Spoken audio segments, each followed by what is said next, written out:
नमस्कार, मैं हूं पूजा। बिहार न्यूज में आपका स्वागत है। चलिए अब बढ़ते हैं शाम तक की बड़ी खबरों की ओर विस्तार से।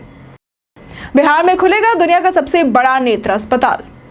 बिहार के सारण जिले के मस्तीचक में अखंड ज्योति आई हॉस्पिटल के 1000 बेड वाले सामुदायिक केंद्र का भूमि पूजन शनिवार को हुआ। उप मुख्यमंत्री सम्राट चौधरी ने शिलान्यास किया और इस पूरे भारत व विश्व के लिए गौरव बताया। मार्च 2027 तक तैयार होने वाले इस अस्पताल में 19 ऑपरेशन थिएटर और 50 आई एग्जामिनेशन रूम होंगे और सभी सर्जरीज निःशुल्क होंगी। मौजूदा 500 बेड वाले अस्पताल में सुपर स्पेशलिटी विभाग रहेंगे। ओपीडी क्षमता 1200 प्रतिदिन होगी। बिहार और यूपी में आई केयर का विस्तार जारी है। कुल वार्षिक सर्जरी क्षमता 5 लाख से अधिक होगी। यह अस्पताल गरीब और ग्रामीण मरीजों के लिए वरदान साबित होगा। लाखों आंखों में रोशनी लौटाने का संकल्प बनेगा। सुधा उत्पादों की कीमतों में हुई बड़ी कटौती। Bihar state milk cooperative federation यानी कि कॉम्फेड ने जीएसटी दर में कमी के बाद सुधा के उत्पादों की कीमतों में कटौती की घोषणा की है। 22 सितंबर से दूध, पनीर, बटर, घी और जूस सहित कई उत्पादों की कीमतें घटाई जाएंगी। उदाहरण के लिए 500 ml और 1000 ml दूध 1 रुपए सस्ता होगा। 200 ग्राम पनीर अब 85 रुपए में मिलेगा। 500 ग्राम पनीर 205 रुपए का होगा। 100 ग्राम टेबल बटर 55 रुपए और 500 ग्राम बटर 270 रुपए में मिलेगा। टेट्रा और 3 पैक घी की कीमतों में 10 रुपए तक की कमी की गई है। पुरानी पैकेजिंग वाले उत्पाद भी संशोधित मूल्य पर ही उपलब्ध होंगे।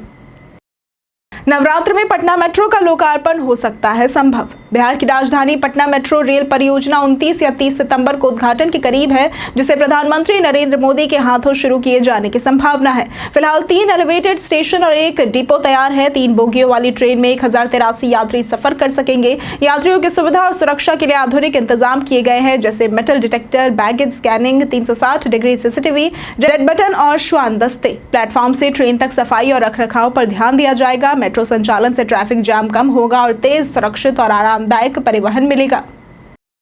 बर्खास्त संविदा कर्मियों की हड़ताल खत्म होने की खबर निकली फर्जी।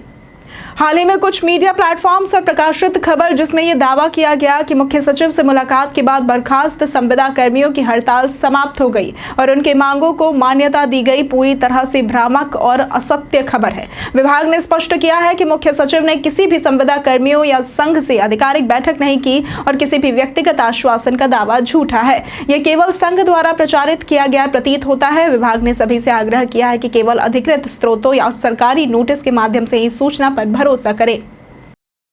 त्योहारी सीजन में बीएसआरटीसी ने 200 से अधिक बसों का परिचालन किया शुरू। त्योहारी सीजन को ध्यान में रखते हुए बिहार राज्य पथ परिवहन निगम यानी कि बीएसआरटीसी ने 200 से अधिक अंतरराज्यीय बसों का परिचालन शुरू किया है। ये बसें प्रवासी कामगारों और यात्रियों को सुरक्षित व किफायती यात्रा सुविधा देंगी। बिहार से झारखंड, उत्तर प्रदेश, पश्चिम बंगाल, हरियाणा और दिल्ली के लिए 93 बसें रवाना हुई हैं, जिनमें सबसे अधिक 35 बसें पटना से है। वहीं पश्चिम बंगाल से 24 और दिल्ली से 15 बसें बिहार आ रही हैं। एसी सीटर और स्लीपर श्रेणी की ये बसें 30 नवंबर तक चलेंगी। यात्रियों के लिए डिजिटल भुगतान और ऑनलाइन टिकट बुकिंग BSRTC.bihar.gov.in पर उपलब्ध है और किराया व समय सारिणी की जानकारी भी साझा की गई है। सीएम नीतीश ने विकास मित्रों को दिया बड़ा तोहफा। बिहार विधानसभा चुनाव से पहले मुख्यमंत्री नीतीश कुमार ने महादलित, दलित, ओबीसी और मुस्लिम समाज को लक्ष्य करके विकास मित्रों और शिक्षा सेवकों के लिए बड़े ऐलान किए हैं। विकास मित्रों को टैब खरीदने के लिए 25,000 रुपए और शिक्षा सेवकों को स्मार्टफोन के लिए 10,000 रुपए दिए जाएंगे। इसके अलावा विकास मित्रों का परिवहन भत्ता 1,900 से 2,500 रुपए और स्टेशनरी भत्ता 900 से 1,500 रुपए किया गया है। शिक्षा सेवकों के शिक्षण सामग्री मद में वार्षिक राशि 3,405 से बढ़ाकर 6,000 रुपए की जाएगी। सीएम ने कहा कि इससे इनके मनोबल और कार्यक्षमता में वृद्धि होगी। राज्य में गंगा समेत प्रमुख नदियों पर होगा जलमार्ग का विकास। बिहार सरकार ने गंगा समेत अन्य प्रमुख नदियों में जलमार्ग विकसित करने की तैयारी शुरू कर दी है। इसके लिए अनुभवी एजेंसियों का चयन कर मास्टर प्लान तैयार होगा। योजना का लक्ष्य 2030 तक बिहार को जलमार्ग में अग्रणी बनाना और विजन 2047 से जोड़ना है। जलमार्ग से सामान की ढुलाई सड़क और रेल की तुलना में सस्ती होगी। इससे पर्यावरण को लाभ, पर्यटन को बढ़ावा और अर्थव्यवस्था को मजबूती मिलेगी।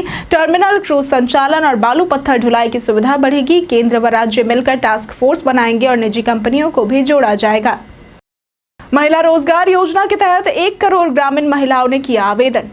मुख्यमंत्री महिला रोजगार योजना ग्रामीण और शहरी महिलाओं को आर्थिक रूप से सशक्त बनाने के उद्देश्य से शुरू की गई है। इसके तहत पात्र महिलाओं को डायरेक्ट बेनिफिट ट्रांसफर यानी कि डीबीटी के माध्यम से पहली किस्त में 10,000 रुपए और 6 महीने बाद 2 लाख रुपए तक की सहायता राशि दी जाएगी, जिससे वे खेती, पशुपालन, सिलाई बुनाई, हस्तशिल्प या छोटे व्यवसाय शुरू कर सके। ग्रामीण क्षेत्र में 1.05 करोड़ और शहरी क्षेत्र में 4.66 लाख महिलाएं आवेदन कर चुकी हैं। योजना का लाभ 18 से 60 वर्ष की आयु वाली, आयकर दाता न होने वाली, सरकारी कर्मचारी न होने वाली महिलाएं उठा सकती हैं। आवेदन ग्रामीण क्षेत्र में ग्राम संगठन और शहरी क्षेत्र में ऑनलाइन वेबसाइट www.brlps.in के माध्यम से किया जा सकता है। राजस्व महाअभियान का हुआ समापन, 44 लाख आवेदन हुए प्राप्त।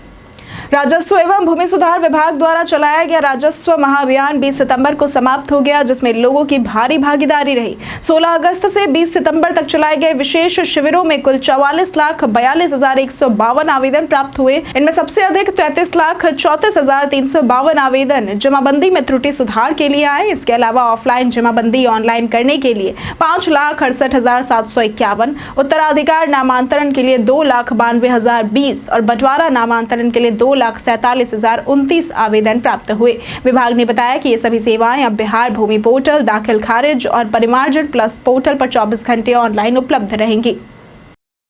लैंड फॉर जॉब मामले में बढ़ी लालू यादव की मुसीबत। राजद सुप्रीमो लालू प्रसाद यादव की मुश्किलें बढ़ती जा रही हैं। जमीन के बदले नौकरी मामले में ईडी ने 3 नए आरोपियों मुस्तकीम अंसारी, लाला बाबू चौधरी और राजेंद्र चौधरी को 10 अक्टूबर को कोर्ट में पेश होने का आदेश दिया है। इससे पहले दाखिल चार्जशीट में राबड़ी देवी, तेजस्वी यादव, मीसा भारती समेत कई लोगों के नाम शामिल थे। ईडी ने लालू परिवार की 5 नई संपत्तियों का भी खुलासा किया है, जो कथित रूप से घोटाले से जुड़ी है। यह मामला लगभग 600 करोड़ रुपए की मनी लॉन्ड्रिंग से संबंधित माना जा रहा है। बिहार विधानसभा चुनाव में एआई वीडियो बना चुनावी प्रचार का नया हथियार।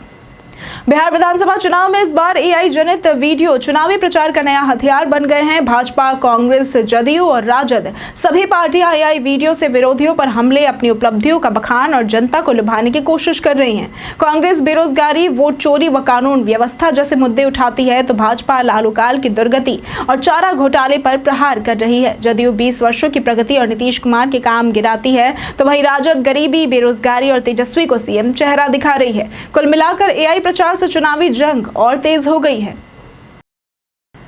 मंत्री जीवेश मिश्रा ने तेजस्वी को भेजा कानूनी नोटिस। बिहार के नगर विकास मंत्री जीवेश कुमार उर्फ जीवेश मिश्रा ने नेता प्रतिपक्ष तेजस्वी यादव को मानहानि का कानूनी नोटिस भेजा है। तेजस्वी ने उन पर नकली दवा बनाने और बेचने का आरोप लगाया था। नोटिस में कहा गया कि यह आरोप झूठे और दुर्भावनापूर्ण है, जबकि संबंधित मामले में उन्हें सेशन कोर्ट से राहत मिल चुकी है। मंत्री ने तेजस्वी से 15 दिनों में सार्वजनिक माफी की मांग की है, अन्यथा दीवानी और फौजदारी मुकदमा दायर किया जाएगा। हाल ही में तेजस्वी ने उन पर पत्रकार की पिटाई और नकली दवा प्रकरण को लेकर सोशल मीडिया पर भी आरोप लगाए थे। पूर्व केंद्रीय मंत्री आरके सिंह ने पवन सिंह को दी भाजपा ज्वाइन करने की नसीहत। आरा में आयोजित चंद्रवंशी जिला सम्मेलन में पूर्व सांसद और पूर्व केंद्रीय मंत्री आरके सिंह ने 6 महीने बाद शिरकत की। कार्यकर्ताओं ने उनका जोरदार स्वागत किया। उन्होंने कार्यक्रम में भाजपा की उपलब्धियों का उल्लेख करते हुए विपक्ष पर निशाना साधा और कहा कि वोटर लिस्ट से नाम जोड़ने या हटाने की जिम्मेदारी बीएलओ और जिला पदाधिकारी की होती है। चुनाव आयोग पर आरोप लगाना गलत है। पवन सिंह पर बात करते हुए आरके सिंह ने कहा कि उन्हें टिकट न मिलने का दर्द था, लेकिन अब उन्हें फिर से भाजपा में शामिल होकर पार्टी के साथ रहना चाहिए। पटना हाईकोर्ट के नए मुख्य न्यायाधीश ने किया शपथ ग्रहण। पटना उच्च न्यायालय को नया नेतृत्व मिल गया है। न्यायमूर्ति पवन कुमार भीमप्पा बाजंत्री 46वें मुख्य न्यायाधीश के रूप में शपथ ग्रहण कर चुके हैं। राज्यपाल आरिफ मोहम्मद खान ने उन्हें राजभवन में शपथ दिलाई, जिसमें मुख्यमंत्री नीतीश कुमार, उप मुख्यमंत्री सम्राट चौधरी, मंत्रिमंडल सदस्य और न्यायपालिका की कई महत्वपूर्ण हस्तियां उपस्थित रही। न्यायमूर्ति बाजंत्री का जन्म 23 अक्टूबर 1963 को हुआ था और उन्होंने बेंगलुरु के SJR लॉ कॉलेज से विधि शिक्षा प्राप्त की। 1990 में उन्होंने अधिवक्ता के रूप में नामांकन लिया और विभिन्न उच्च न्यायालयों में सेवाएं भी दी। उनके अनुभव से बिहार की न्याय व्यवस्था को नई दिशा और ऊर्जा मिलेगी। भारत और पाकिस्तान के बीच एशिया कप सुपर 4 में रविवार यानी कि आज दुबई में मुकाबला होगा, जिसमें भारत अपनी स्पिन तिकड़ी के दम पर जीत का लक्ष्य रखेगा। पिछले मैच में भारतीय टीम ने पाकिस्तानी खिलाड़ियों से हाथ मिलाने से इनकार किया था, जिससे तनाव बढ़ गया था। भारत के कप्तान सूर्य कुमार यादव, जसप्रीत बुमराह और वरुण चक्रवर्ती पाकिस्तान के खिलाफ अहम होंगे। पाकिस्तान की टीम कमजोर नजर आ रही है, विशेषकर बल्लेबाजी में। अफरीदी और फखर जमाही खतरनाक है। भारत की पूरी टीम तैयार है और मैच रात 8 बजे भारतीय समयानुसार शुरू होगा। बीते दिन हमारे द्वारा पूछे गए सवाल का जवाब आप लोगों में से बहुत लोगों ने हमारे कमेंट सेक्शन में लिख कर दिया है। जिन्होंने हमारे द्वारा पूछे गए सवाल का जवाब दिया है उनके नाम है बाबूलाल मरांडी, कृष्णा चौधरी, कुणाल कुमार, राजकिशोर महतो, मनोज दास, नौशाद रजा, मुन्ना कुमार, संजीव कुमार, अबोध कुमार, आलोक प्रियदर्शी, दीपक कुमार, रंजीत मिश्रा, अमित यादव, धीरज कुमार, शिवम सिंह, रंजीत यादव, रवि मोहन वर्मा, कामेश्वर सिंह, दीपक यादव, अर्जुन राम और अनवर करीम खान। इसके साथ बढ़ते हैं आज के सवाल की ओर। आज का सवाल है, आपको क्या लगता है सरकार शिक्षा पर पर्याप्त ध्यान दे रही है या नहीं? आप अपना जवाब हमें हमारे कमेंट सेक्शन में लिखकर जरूर बताएं। आज के लिए सिर्फ इतना ही। बिहार की तमाम खबरों के साथ बने रहने के लिए देखते रहें बिहारी न्यूज। और साथ ही अगर आप यूट्यूब चैनल पर देख रहे हैं तो चैनल को सब्सक्राइब करें, और अगर आप फेसबुक पेज पर देख रहे हैं तो लाइक और फॉलो जरूर करें।